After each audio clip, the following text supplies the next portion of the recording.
যদি পেতে হয় তাহলে দেখেন, আমরা এই গৌড়ের যুগে একটু দাঁড়িয়ে কথা বলবো ভক্তি সম্পদটা কত মহামূল্যবান।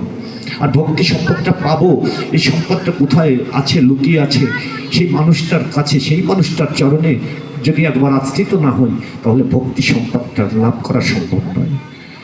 দেখছেন হরিদাস, নামাচার্য হরিদাস, যিনি হরিদাস হয়েছিলেন, হরি নামের সাথে যুক্ত থেকে যিনি হরিদাস হয়ে হরি নামে যুক্ত হয়েছিলেন, হরি নামের মাধ্যম দিয়ে হরিকে নামিয়ে এনেছিলেন, ইনি হলেন হরিদাস।